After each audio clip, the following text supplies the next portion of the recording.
Hoje é o 9º salmo de peregrinação. Ele não era um salmo tanto que ele foi escrito especialmente para as caminhadas, isso é, por causa de alguma caminhada, de alguma experiência de retorno, de ida, em função das festas. Mas tanto o salmo passado, né, como esse salmo de hoje, era um salmo que eles resolveram cantar durante o tempo das festas, porque era um salmo muito didático, muito instrutivo. E a festa, algumas vezes, quando estamos em festa, a gente esquece as coisas bem básicas. Uma das situações que está acontecendo com esse isolamento, ainda estado de emergência no Brasil e na Itália, apesar de toda a crise, mas as pessoas estão comentando que estão voltando às coisas bem básicas, né? Que quanto a vida estava tão com uma bola de neve, correndo para lá e para cá com filhos e tudo isso, e as pessoas estão percebendo que a vida não precisa ser tão complicada, é que nós complicamos e nós cedemos às pressões que são jogadas sobre nós, e isso tem um custo muito alto, tanto de saúde, de tempo, de energia, e sacrificamos algumas coisas que não deveriam ser sacrificadas, né? Então, esse salmo ele era cantado num momento de festa, porque a nação estava celebrando, louvando e dançando e brincando, se abraçando, né? Coisa que aqui no Japão não se faz tanto, mas no Brasil agora está proibido, né? E nesses momentos de euforia, de entusiasmo, que Deus queria que eles estivessem, até Deus falava, olha, economize um pouquinho de dinheiro, os dinheiros que vocês têm durante o ano aí, e levem para gastar, para comprar bebida que seja um pouquinho forte lá, para vocês, sabe, dar aquela relaxada. É estranho isso a gente ter na Bíblia, né? Parece que a gente criou uma aversão a qualquer bebida que dá um pouquinho de alegria para nós. Mas Deus queria que a nação de Israel se relaxasse, celebrasse. E quando a gente está nesse nível de celebração, de euforia, algumas vezes a gente esquece as coisas básicas, as fontes de nossa alegria. E esses dois salmos, eles trouxeram essa ideia, né?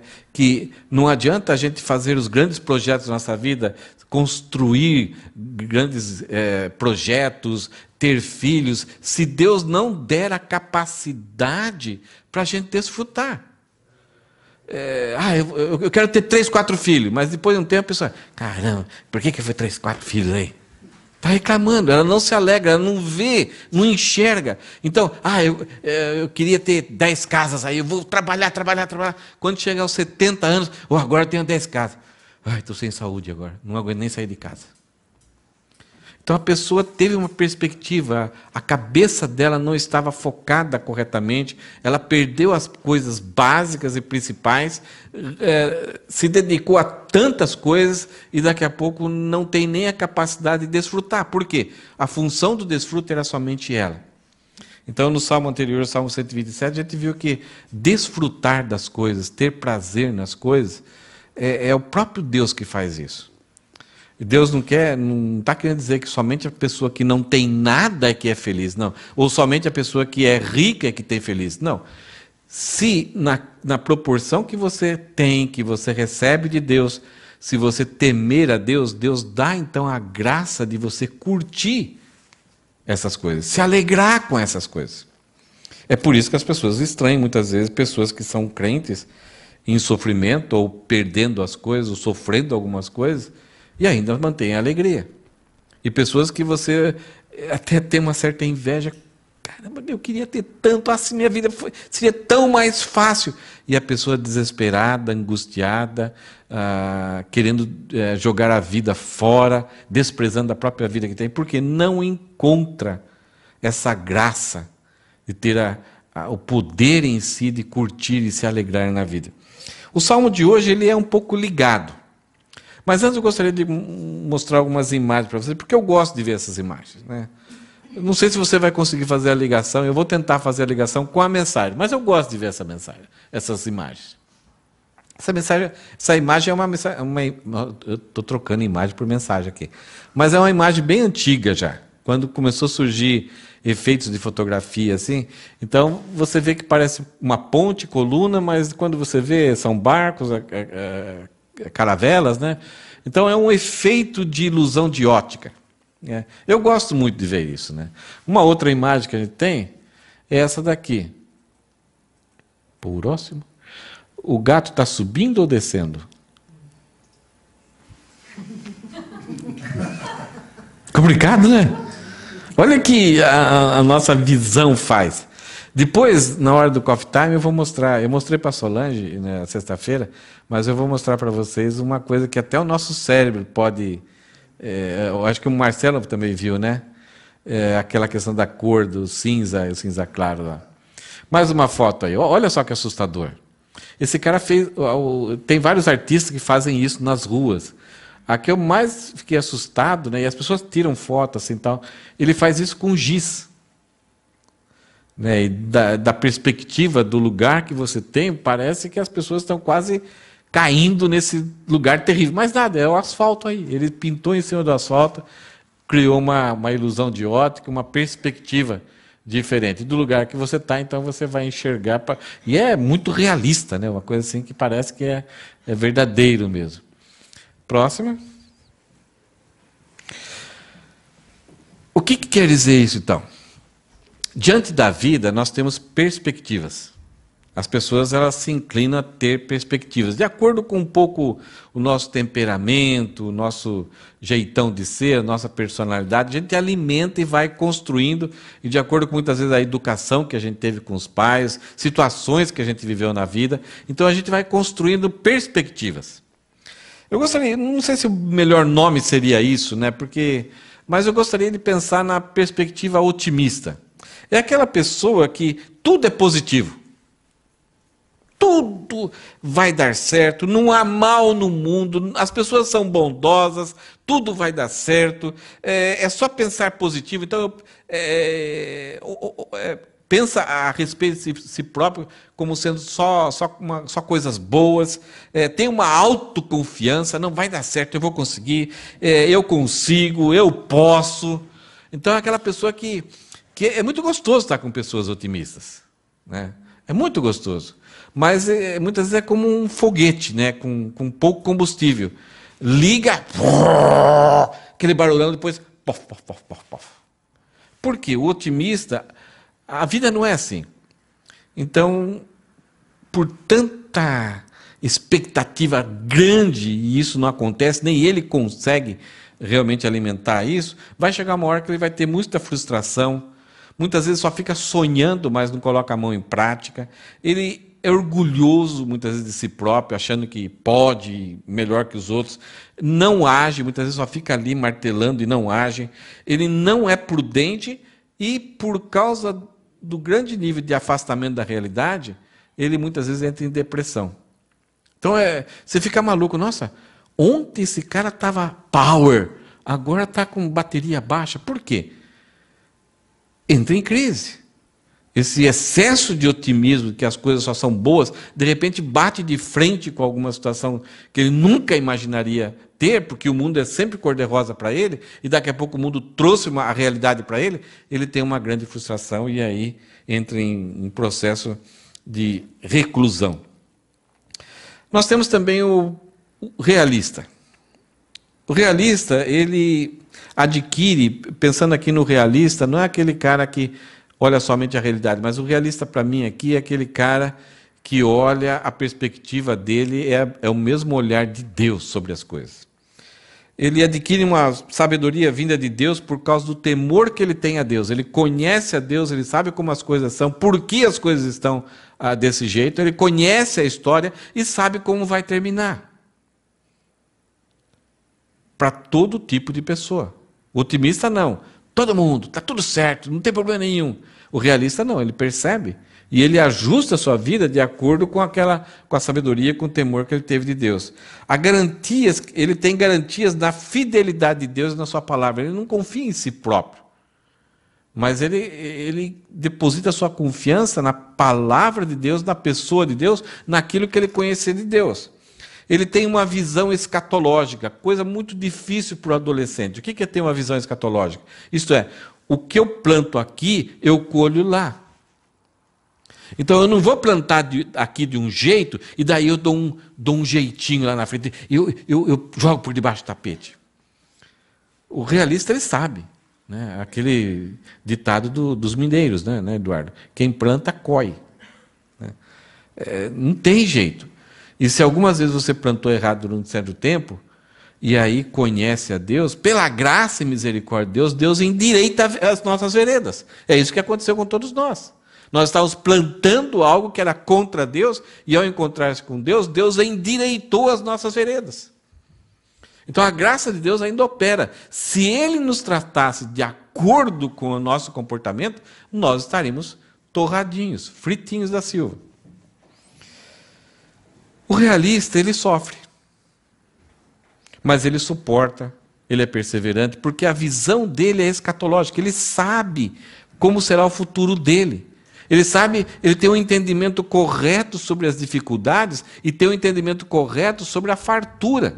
É aquilo que Paulo fala, eu aprendi a viver contente em toda e qualquer situação. Quando sobrava muita coisa e quando faltava muita coisa.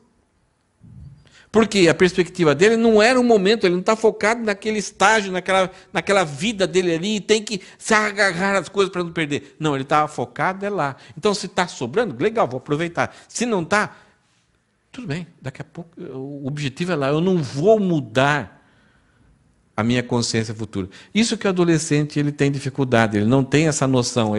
Para ele vai ficar eternamente com 15 anos. Ele nem vai trabalhar. Para ele é só pedir para sempre para o pai. Então ele se quebra o celular, é pedir um outro. O adulto já zela um pouquinho mais dos seus bens, porque ele sabe que custa, que é difícil, né, que tem multa se transgredir. Então essa noção de escatologia, um dia eu vou prestar contas, um dia eu vou entregar os meus frutos para alguém, e vou ser recompensado. O adolescente não tem isso. Então, nós, como pais, precisamos alertá-los em passar isso para eles. E nós temos o pessimista. O pessimista, eu acho que era o Lip Hard, era um desenho da minha infância, então imagine como que era. Eu acho que era branco e preto, não sei se colorido depois. Mas era, ó vida, ó dor, ó céus. Né? É aquela ideia, ó azar. A ideia é tudo vai dar errado. Você começou, cheio de eu fazer isso. Não vai dar certo, vai chover. Para quê? Gastar dinheiro. Depois tem que carregar tudo de volta, levar, depois carregar. Sabe? Pessimista. Nada é bom, todo mundo é ruim, não confia em ninguém. Tudo é falso, tudo é ilusão. Então, é a pessoa que olha para todas as igrejas não prestam. Todo político não presta. Todo professor não presta. Então, todo homem é mau, toda mulher é má. Então, toda criança, tudo é ruim. Então, a pessoa não consegue se alegrar. Ela tem até, de vez em quando, uma expressão de sorriso, mas parece que alguma coisa é tipo aquela criança de 2 meses, assim, que ela dá aquela sorrisinha, mas o pessoal fala que não é um sorriso, é um espaço muscular no estômago. Tem um sorrisinho assim, né? O problema dela é negatividade, né? Muitas vezes afasta pessoas, porque é difícil, né? Você está querendo animar, assim, você quer um apoio, né? Então, para essa pessoa não vou perguntar. Né? Você está querendo aí uma situação assim, não compra não, vai. Algumas vezes ele dá conselhos bons até, né? É uma pessoa sem ânimo, sem confiança. Parece que, se lembra lá que Jacó, ele amava Raquel e não amava Lia, mas no final o sogro dele fez ele casar com a Lia.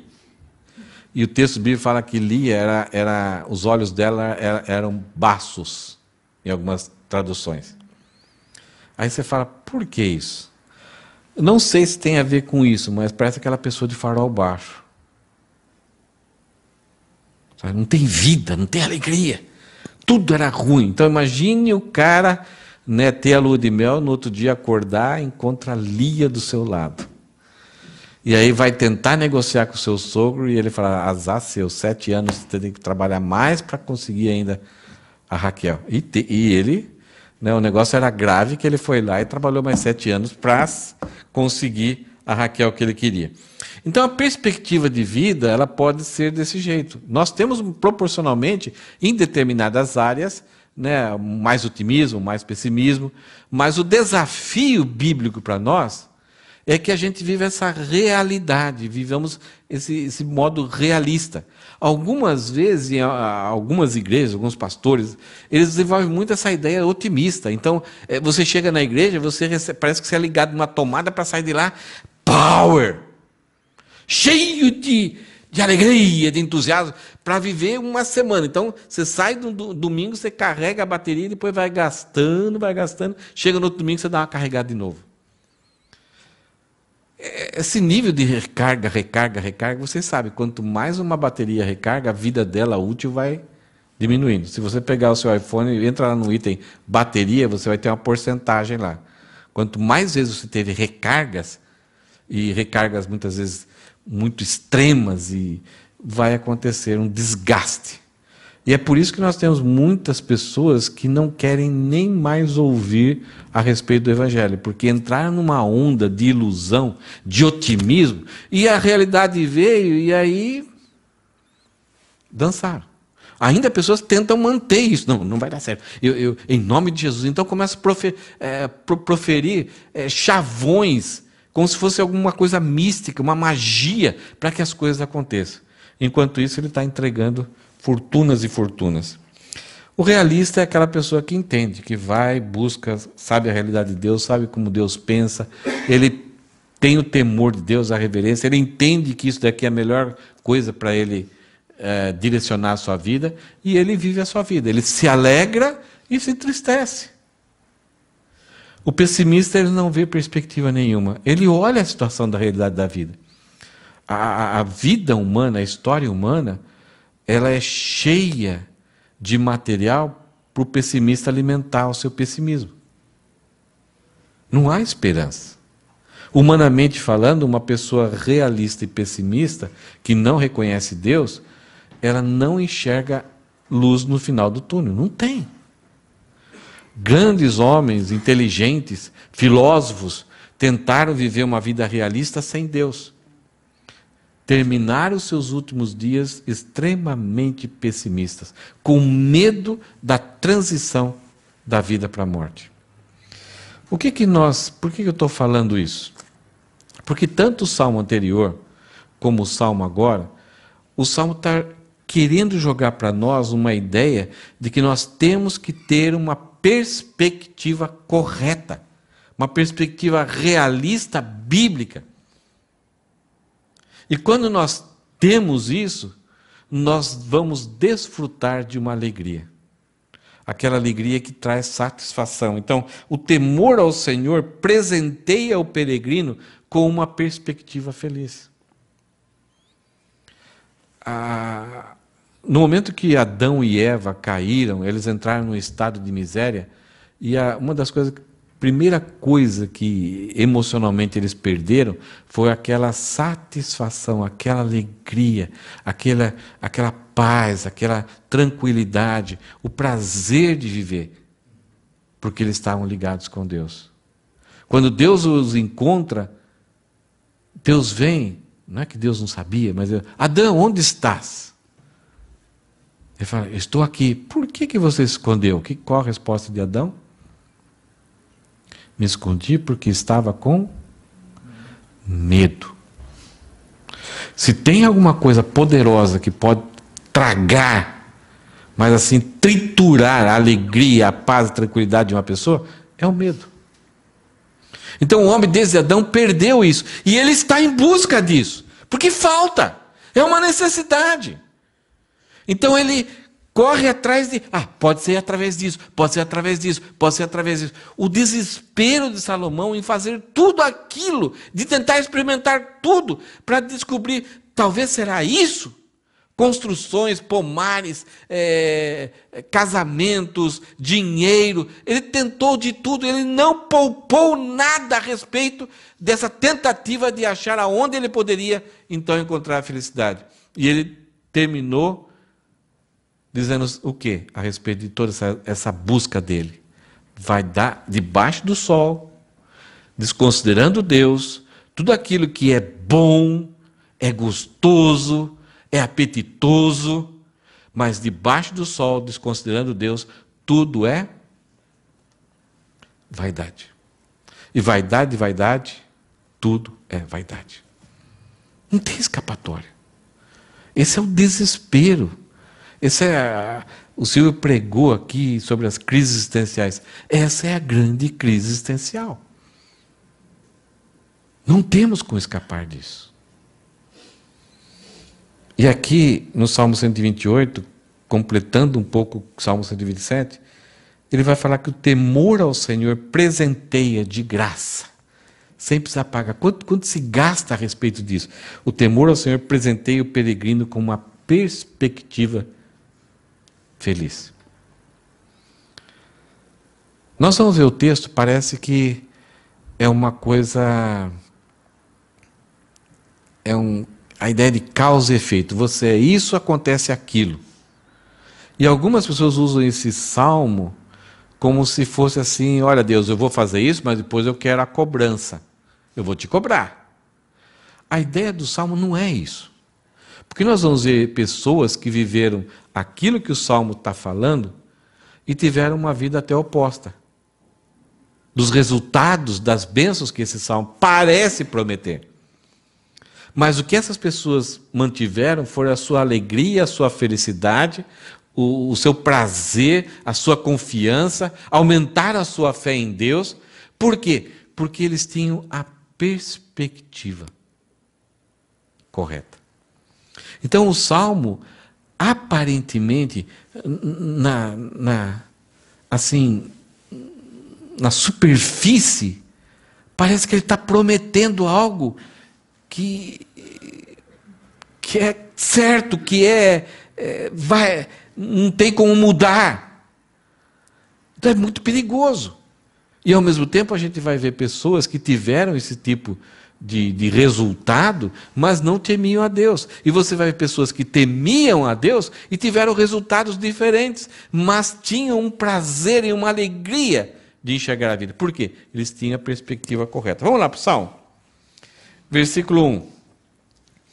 Como é feliz aquele que teme ao Senhor. Essa é a tese do Salmo. Como é bem-aventurado. Como é essa pessoa que teme ao Senhor, que reconhece, que estabelece sua vida, as diretrizes de Deus, que acha, puxa, Deus falou que deve ser assim, é assim que a vida funciona. Eu vou absorver isso. Eu vou colocar na minha vida isso. E quando a pessoa faz isso, ela teme, não é que ela tem a ideia de temor também, né, por causa da escatologia, mas é a pessoa que, puxa, entre eu escolher conselhos até do meu pai, que são opostos a Deus, conselhos dos meus amiguinhos, que são opostos a Deus, eu vou ficar com Deus. Mesmo que pareça alguma coisa que é covardia, até pareça uma coisa de um fracassado, de alguém intolerante, de alguém atrasado, de alguém retardado, eu vou ficar com Deus. Porque Ele é o construtor. E Ele deu um manual de como operar. Os carros hoje, né, é brincadeira. Antigamente você só precisava aprender a mudar a marcha, né? Era aqui antes, né, Nelson? Mudar a marcha e ligar. E trocar óleo e colocar água e gasolina. Só isso. E regular o retrovisor. E como hoje... É impossível. Imagina o carro do Silvio que tem... Você sabe tudo que o seu carro já faz? Não? Ainda não. E todos os recursos que o carro tem ali para você. É exatamente isso. Alguém criou, pensou, projetou, e aí dá um manualzinho. Se você começar a ler o manual, uau, nem sabia que esse carro podia fazer isso. Puxa, eu não sabia que tinha que ter cuidado com isso. O manual é necessário. Será que a gente é um ser complicado? Será que nós somos algo complicado ou simples? Nós somos exatamente muito complicado. A ciência está tentando buscar saber como as coisas funcionam. E estão caminhando. Já descobriram muito. Mas a ideia é que como é feliz aquele que teme ao Senhor, aquele que conhece, que considera, que reverencia, que obedece e teme, que teme e obedece. A obediência não dá para separar do temor. Você só consegue obedecer se você teme. Você consegue só temer se você obedece. A ideia é reconhecer, colocar na sua vida os pensamentos. Eu não vou fazer isso, ou eu vou fazer isso, porque Ele sabe o que é bom para mim. A ideia de desfrutar aqui novamente, a ideia do Salmo 127 é aquelas ideias de Salomão. Ele terá essa capacidade, aquele que teme o Senhor, que anda em seus caminhos, então que obedece a Deus, você desfrutará do seu trabalho. Tem duas ideias aqui. A primeira é que você vai usar o seu trabalho, os frutos do seu trabalho. Você vai experimentar, você vai comer. E a ideia também pode ser que você terá alegria em fazer aquilo. Talvez você pensou numa receita, buscou a receita, preparou tudo ali, cozinhou e assou, e aí na hora de comer, não tenho prazer nisso. Quantas pessoas fazem isso? Vão comer em alguns restaurantes chiques, mas gastam caro, uma fortuna, e saem dali frustrados porque não encontraram ali aquela alegria, o desfrute daquilo. Outra coisa que está acontecendo nesse salmo, quando se fala desfrutará, tem muito a ver com a vida da nação de Israel, aonde eles viviam. A nação de Israel foi plantada numa linguiça, numa terra pequena, uma terra árida, rodeada de vizinhos terríveis ao lado, pagãos, idólatras. E, ao mesmo tempo, alguns moradores ainda continuavam nessa terra. Então, não podia dar bobeira em nenhum instante. E constantemente acontecia isso. Você plantava a sua hortinha, alguém vinha e roubava tudo e levava embora. Você tinha os seus filhos, seus animais, vinha um povo, invadia, matava, ou pegava os seus filhos para se tornar escravos, ou concubinas nos outros povos. Então, Deus falou, olha, se você temer ao Senhor, eu vou dar capacidade para vocês, para que você desfrute do fruto do seu trabalho. Você planta, você vai carregar, como a gente viu semana passada, você vai carregar os balaios pesados, você vai chorar, porque aquilo vai machucar as suas costas no sol, você vai ter que bater no chão com ferramentas que não eram tão práticas como hoje, não tinha mecanização. Então vai cansar, vai machucar a sua mão, você vai estar ali com pouca água, muitas vezes chorando porque a chuva não veio, mas depois você vai nascer, você vai colher, você vai secar, você vai debulhar e você vai preparar a massa e comer a massa. Esse é o ciclo da vida, o ciclo natural da vida. Você crescer como criança, ajudar os seus pais, arrumar um parceiro, uma parceira, uma esposa, um esposo, casar-se, ter filhos, esses filhos fazer parte da sua família, enriquecer a sua propriedade, agregar valor ao seu trabalho, ao seu empreendimento, e esses filhos casarem e terem netos. A coisa mais prazerosa da nação de Israel, dos moradores da nação de Israel, era o momento em que eles sentavam os netos nos seus colos. O livro de Gênesis, capítulo 50, fala que termina você fala assim, para nós, o que tem isso? Por que gastou tempo? Por que gastou palavras? A Bíblia podia ser mais enxuta se tirasse aquele texto lá. Quando José pega os seus netos e senta ele no colo. Aquilo ali é o auge da vida de José. É o símbolo de que ele, em determinado momento, resolveu temer a Deus, suportou toda a traição dos irmãos, suportou a tentação, suportou o encontro com os irmãos e perdoou esses irmãos, e teve uma vida próspera ali no Egito, e aí, de tudo aquilo que ele passou, a garantia da prosperidade dele, dada por Deus, foi quando ele sentou os netos no colo deles. Estavam com eles. Ele pôde desfrutar e se alegrar. A ideia de próspero aqui também traz essa ideia de continuidade. Você agregando, você somando, mas os ciclos da vida vão se repetindo nos seus descendentes. A verdadeira felicidade provém da perspectiva correta sobre o olhar das coisas. É quando a gente adquire a visão de Deus, como Deus olha essas coisas. A coisa mais terrível que aconteceu para Deus foi um momento em que Ele jogou sua ira em Jesus, e Jesus ali se ofereceu para receber essa ira e aquela sensação de estar separado do Deus Pai. Ele ter gritado na cruz, Eli, Eli, lama sabachthani, Deus meu, por que me desamparaste? Só que você vê lá em Isaías relatando esse evento como se fosse passado. 800 anos antes, Isaías falou desse momento de Jesus. E fala como se fosse passado. Isaías fala algo do futuro, mas como se fosse passado. Isaías fala o seguinte: ele sofreu por nós e se alegrou do seu trabalho. Como assim? Nós não vemos Jesus alegre lá. Antes até ele suava lágrimas de sangue, com aquela perspectiva, com a possibilidade de que ele ia sentir terríveis dores, sentimentos, por causa da separação com Deus, porque ele ia receber a condenação da humanidade sobre ele.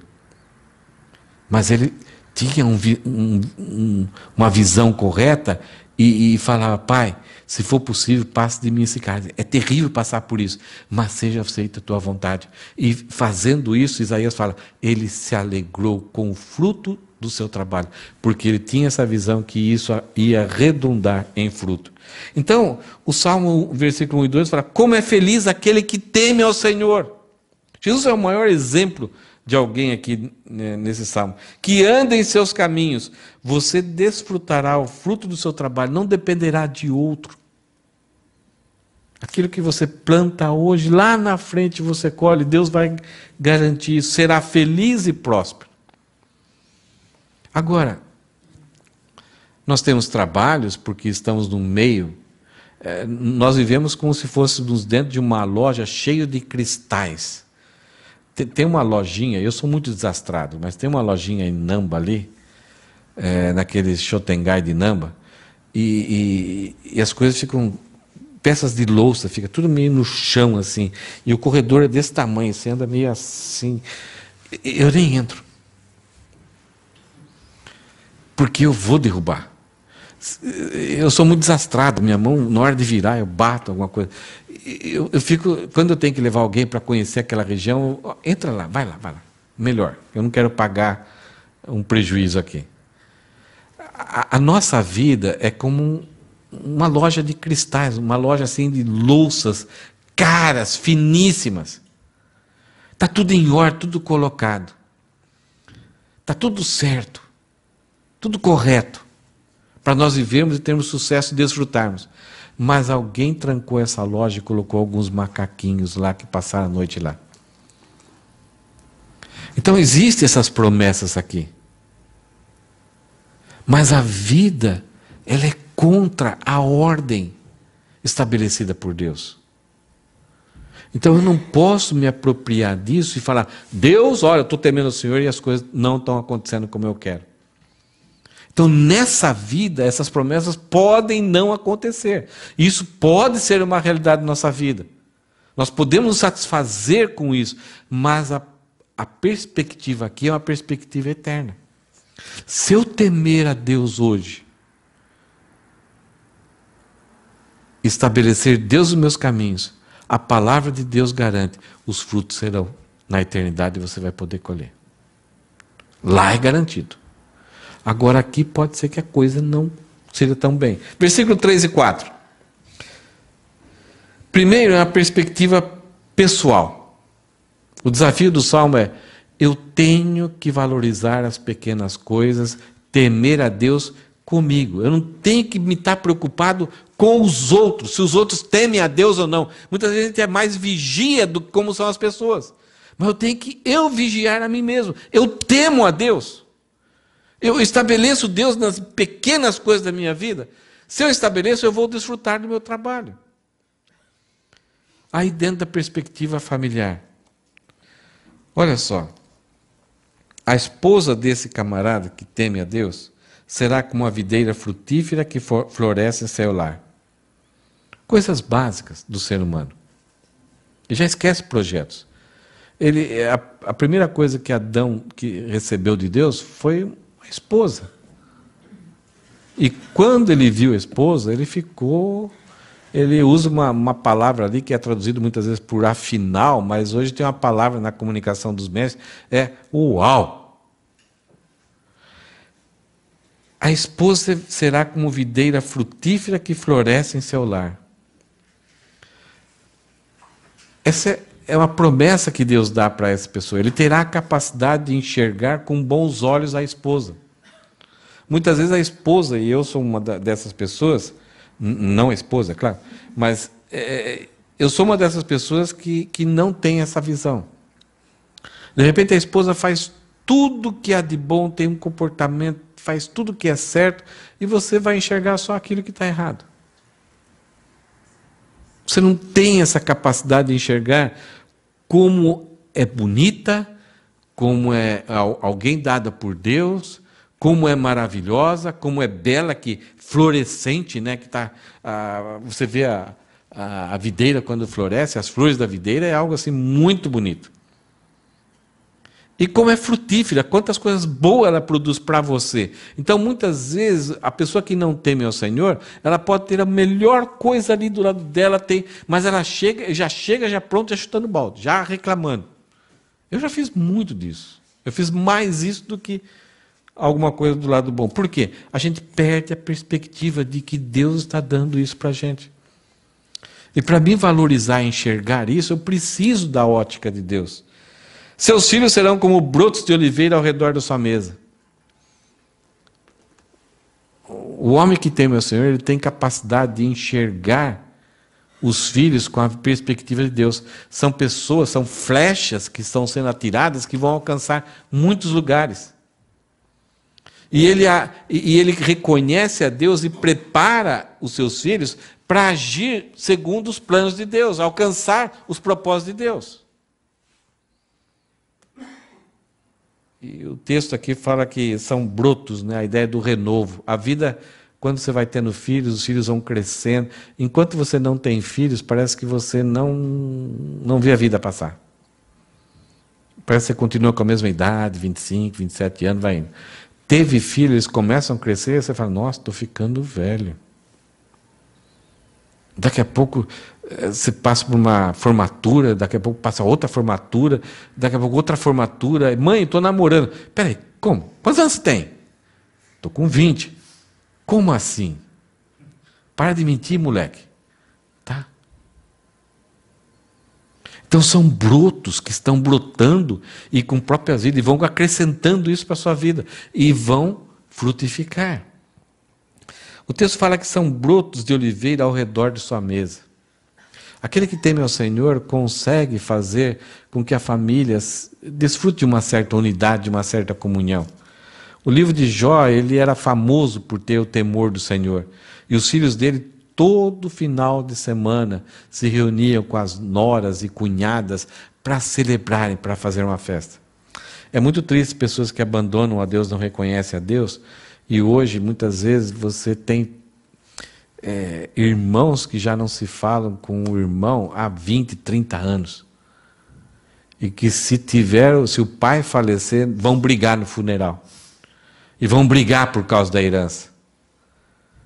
O texto aqui, quando se teme a Deus, mesmo que os filhos estejam longe, mas é como se você estivesse com eles na mesa, aquela conversa agradável, amistosa, um preocupado com o outro, um ajudando o outro, os irmãos se ajudando. Como é gostoso isso, curtir, como isso... E o texto, versículo 4, fala, esta é uma bênção do Espírito para aquele que teme. Não tente conseguir isso sem Deus. Teme a Deus. E Ele dá essa bênção para você. As pessoas tentam, através de dinheiro, cobrar o amor de filhos. Não faça isso. Tema ao Senhor. Coloque os seus filhos no caminho do Senhor. E você vai desfrutar dessa bênção. Deus vai abençoar. Novamente, um alerta aqui a respeito de que isso não é um triunfalismo. Então, se alguém conseguiu isso, é graça de Deus. Agora, se alguém está experimentando uma vida totalmente diferente, tipo Jó, ele perdeu toda a fortuna, ele perdeu a fama, ele perdeu os filhos, só não perdeu quem? Só não perdeu a fé, mas também, além da fé, ele não perdeu quem? A esposa. Você lembra que a esposa falou para ele? Amaldiçoa o teu Deus, e aí, consequentemente, Deus vai te matar. Quer dizer, que parceira falaria isso para o seu marido? Os amigos de Jó foram terríveis com ele, a perda dos filhos foram terríveis, a perda da fortuna dele foi terrível, a perda dos funcionários foi terrível. Mas ouvir isso de alguém que está ali do seu lado é a pior coisa que tem. Então, agora, Jó tinha algum erro? Não. Ele temeu a Deus, ele teve tudo aquilo que o Salmo propiciou para ele, mas Deus quis levar ele para um outro patamar. Só alguns privilegiados conseguem sair do patamar das bênçãos desse Salmo e entrar no patamar da graça superior de Deus, quando Ele nos considera capazes de enfrentar algumas situações. Tem um casalzinho muito querido que mora lá no Guarujá, e o filho dele nasceu com uma síndrome que era para viver quantos anos, na média? Só tem umas 100 pessoas no mundo, né? No caso dele, acho que era 3. Inicialmente o médico falou, 3 anos, depois talvez ele viva mais até os 7 anos, até os 15. Ele faleceu já? Acho que ele morreu um dia antes de completar 15 anos. O menino era sempre bebê. E a gente perguntava para ele, e daí, como é que vocês estão? Muito felizes. Mas era muito delicado conversar sobre esse assunto. Aí sempre eles falavam, Deus nos considerou privilegiados. Deus nos selecionou para ter esse privilégio e cuidar dessa vidinha. Então eles saíram, eles viviam a vida do temor ao Senhor, e aí aceitaram o desafio de Deus levar eles para um patamar mais elevado. É arriscado. A maior parte de nós prefere viver a vida de acordo com esse salmo e ficar tranquilinho e esperar as bênçãos para que o nosso quadradinho seja tudo certinho, e não queremos passar disso, Deus, porque aí eu me complico. Se arrisque. Vá um pouquinho além. Além da perspectiva pessoal, nós temos que ter uma perspectiva familiar de enxergar corretamente a nossa família, qual o projeto de Deus para a nossa família, mas temos também caminhar a nossa família para dentro de uma perspectiva nacional. Uma perspectiva que nós, como família, pertencemos a uma nação. Tanto para Israel como para a igreja, tem o mesmo versículo, vós sois povo de propriedade exclusiva de Deus, nação santa, nação eleita, povo de propriedade exclusiva, é de Deus, para proclamar as virtudes de Deus. Então existe um planejamento de Deus que inclui formar uma nação para ele viver para sempre com esse povo. Nós que fomos alcançados por Deus temos uma responsabilidade, uma vida individual. Nós fazemos parte temos uma família e nós devemos usar essa família como núcleo da formação de uma nação. Veja o versículo 5. Que o Senhor o abençoe desde Sião. Que você veja a prosperidade de Jerusalém enquanto vive. Que você viva para ver seus desejos. Que Israel tenha paz. Normalmente nós queremos ser abençoados.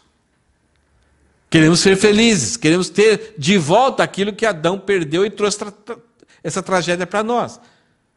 O conselho é, tema a Deus. Você vai desfrutar do fruto do seu trabalho. Mas aí o texto, essa mensagem de Deus, ela não para. Mas você tem que se incluir dentro de uma família.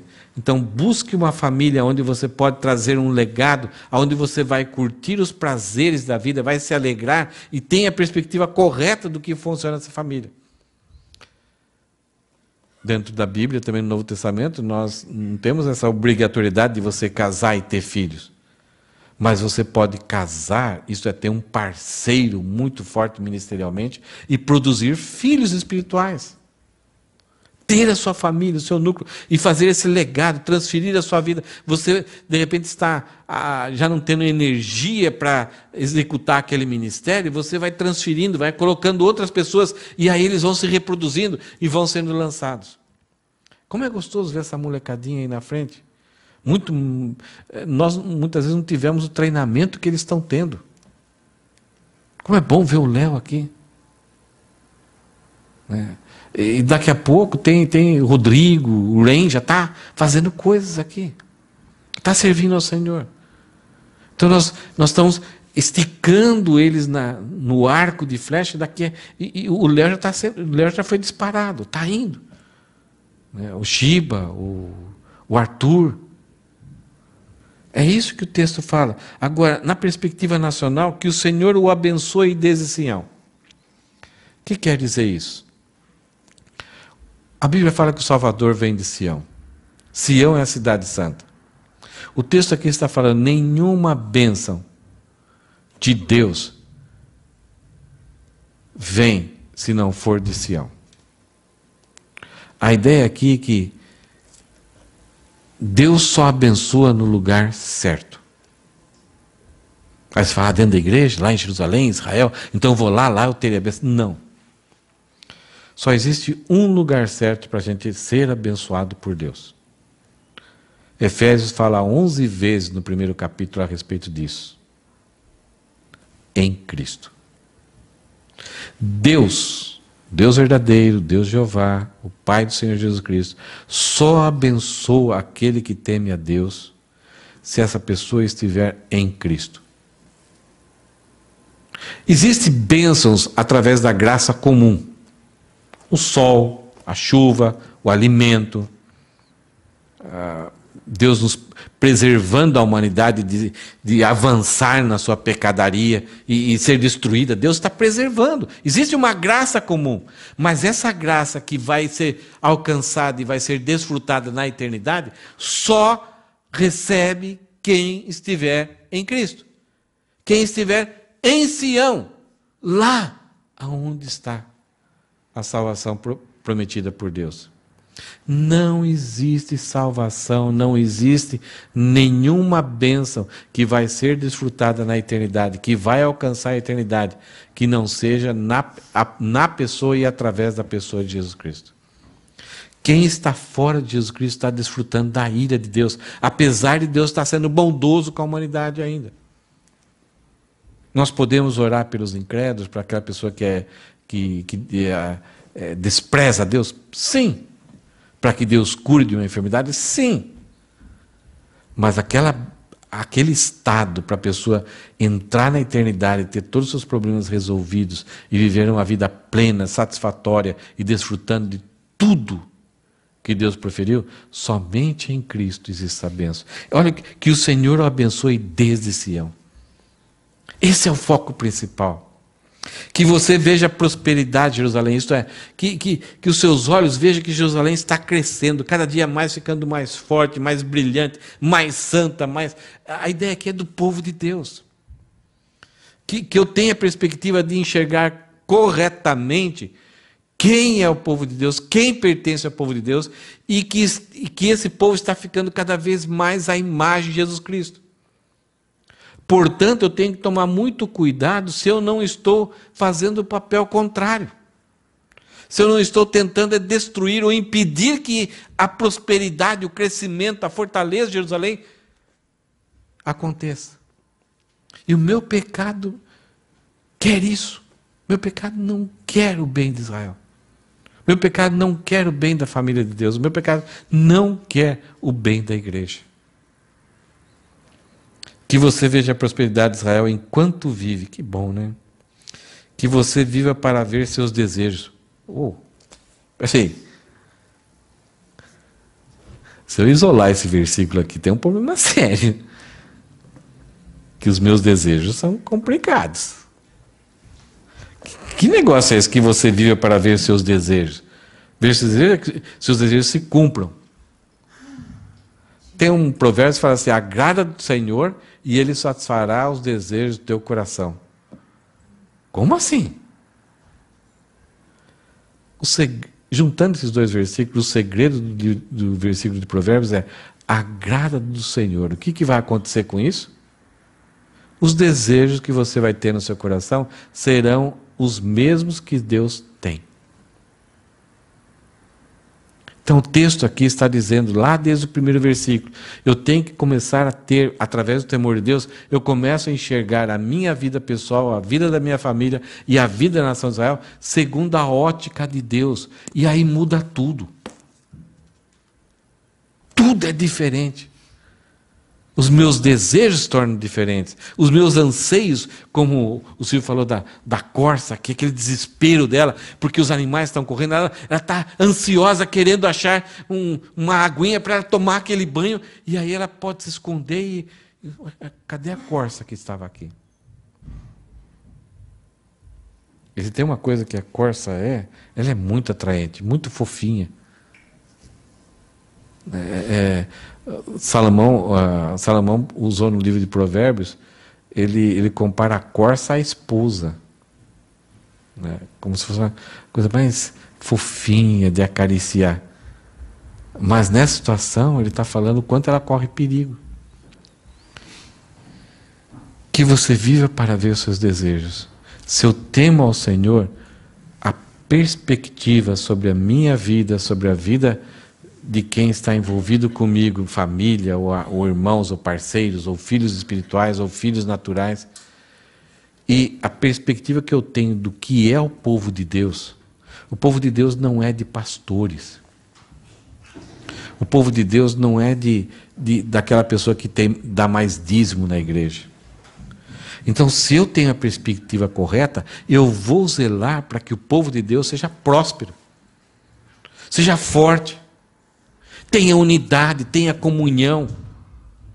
Então eu vou investir meu tempo para ajudar o povo de Deus a se tornar mais forte. Eu vou investir meu talento, então se eu sei fazer alguma coisa, ou se não sei, eu vou procurar talvez fazer alguma coisinha para que o povo de Deus seja mais forte. Eu vou usar meus recursos, meus tesouros também, para ajudar o povo de Deus a ficar mais forte. Então, são pessoas aqui, por exemplo, essas crianças, as professoras, todas as mulheres daquela igreja trabalham, têm pouco tempo, têm que cuidar das suas casas, mas ainda têm que preparar lições.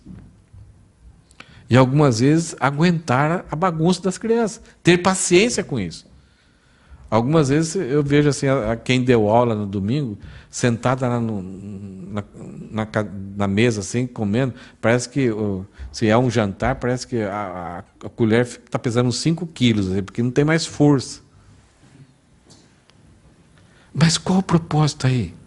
É para que o povo de Deus, essas crianças, se tornem fortes, se tornem bons alunos, consigam enfrentar a universidade, tudo aquilo que vem pela frente, as pressões que eles vão enfrentar, saibam escolher uma namorada, uma noiva corretamente, momento de casar, saibam resistir ofertas de empregos que talvez não vai glorificar a Deus. Façam um casamento e se tornem mais fortes, cooperativos e fortalecendo ainda mais o reino de Deus. Então isso é com cada ministério, com coffee time, com tesouraria, com música, tudo. Que o Senhor o abençoe desde Sião, lugar certo. Que você veja a prosperidade de Jerusalém enquanto vive, esse fortalecimento do povo de Deus. Que você viva para ver seus desejos. Se os seus desejos são de Deus, você vai viver. E ter esse privilégio de viver Deus realizando a sua obra, salvando vidas, fortalecendo vidas, recuperando vidas, não tem coisa mais alegre. Algumas vezes a gente fica até com inveja, a gente fica até crítica. Se converteu, olha lá. Que bom. Que bom. Que Israel tenha paz. O salmo termina com paz. A palavra aqui é shalom. A palavra é como se fosse uma muralha que era em volta da cidade, que fazia com que a cidade, o povo dormisse tranquilamente à noite, porque sabia que os inimigos não conseguiriam transpor as muralhas. Então é isso que Deus quer. Quando nós começamos a ter uma perspectiva correta sobre mim, que eu tenho que começar com coisas básicas, meu temor ao Senhor, meu temor individual, daí passando para aqueles que são meus companheiros de vida, ter prazer nisso, depois eu visando ter a perspectiva de que eu pertenço e estou formando o grande povo de Deus, então eu vou curtir essa paz com aqueles que eu amo, aqueles que Deus ama, e não vou lutar contra, não vou ser inimigo. Só para a gente ver como funciona esse salmo. Só deixa ele vai. O aspecto pessoal vai para dentro de uma família, ou amigos, ou parceiros, né, que estão vivendo essa vida, e que afeta a nação. Tudo baseado, e a fonte sendo a palavra, a ideia de Sião, aonde Deus abençoa a humanidade. Todas as famílias da terra serão benditas na promessa de que Deus fez a Abraão, na pessoa de Jesus Cristo. Deus fez essa promessa para Abraão. Em ti serão benditas todas as famílias da terra, somente através de Jesus. Então nós temos o aspecto pessoal, o aspecto familiar e a perspectiva da nação. Como você enxerga você? Como você enxerga aquelas pessoas que estão junto com você, que são seus parceiros, seus sócios, a sua família? Como você enxerga o povo de Deus? Então, o nosso papel dentro desse aspecto ali. Gostaria de mostrar uma foto para vocês. Sabe o que é isso aqui? É lá no Andes, nos Andes. Água. E rocha, né? E mato. O que mais que tem ali? É só isso. Ah, ali tem a cobra também, né? Você viu? Sabe o que é isso aqui? É o nascente do rio Amazonas. Não é fake news, não. É o nascente do rio Amazonas nos Andes. Ele sai e vai, entra pelo Brasil, começa a receber muito mais nascentes, e quando chega lá em Manaus, ele já consegue. O rio é tão profundo, é tão largo e caudaloso, né, que ele pode receber esses navios assim de turismo. Tem um nome para isso, acho que eu anotei aqui. Navios de cruzeiros, né? Esses navios que trouxe coronavírus aqui, alguns navios conseguem chegar lá. Não sei se já viram a pororoca. Né? Pororoca é quando o rio Amazonas está chegando para o litoral, a maré está vindo e forma uma onda tão forte, o rio resiste à maré. E formam ondas altas onde o pessoal surfa nessas ondas. E a coisa mais assustadora, sabe o que é? É que o rio, ele entra para dentro do mar. Ele entra com uma tal força e um volume de água tão grande que ele caminha adentro do mar por 150 quilômetros. Com uma força enorme. Como tudo começou? Essa é a ideia do Salmo.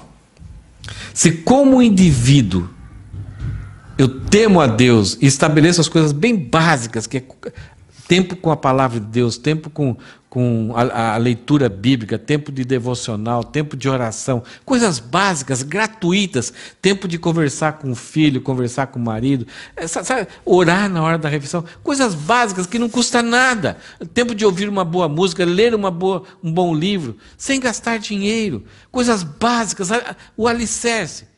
Começa com algo muito pequeno, mas pode terminar com algo muito grande. Esse é o Salmo. Começa no indivíduo, se estende à família, uma família frutífera, e agora vem a paz da nação de Israel. A nação de Israel feliz, satisfeita, unida em harmonia. Por causa de um cara que começou algo bem pequeno. Nós não temos ideia do que Deus pode fazer com as nossas vidas quando a gente estabelece Deus nas pequenas coisas. O dia 26 de abril, nós estávamos para receber novamente a visita, sabe de quem? Do pastor Franklin Ferreira. Ele estava para vir aqui novamente do Japão, ia fazer, ele falou, mas eu quero passar lá na Agape, lá eu quero ver aquele pessoalzinho que fez um monte de perguntas para mim. Ele queria nos visitar aqui de novo, já tínhamos agendado, só faltou eu comunicar para vocês. Mas ontem eu recebi um contato dele de que ele não vai poder vir para o Brasil, para o Japão. Então está cancelado. Tá complicado, a gente nem sabe que proporção vai ficar. Pode ser que de repente as coisas facilitem e ele venha numa outra oportunidade, né, de fazer alguns outros projetos dele aqui. Mas ele queria passar por aqui, queria nos rever e ter a oportunidade de pregar e trazer a mensagem para nós. Mas essa semana ele escreveu uma frase. Eu gostaria de terminar o culto com essa frase. Quando descobrirmos em Deus nossa verdadeira alegria, nossa única fonte de contentamento, aprenderemos a nos alegrar com os pequenos detalhes da vida, e mesmo o sofrimento se torna lugar para a revelação da glória de Deus. Quando descobrirmos em Deus nossa verdadeira alegria, aquilo que Adão perdeu, que Deus é a nossa única fonte de contentamento, não são as coisas que são oferecidas.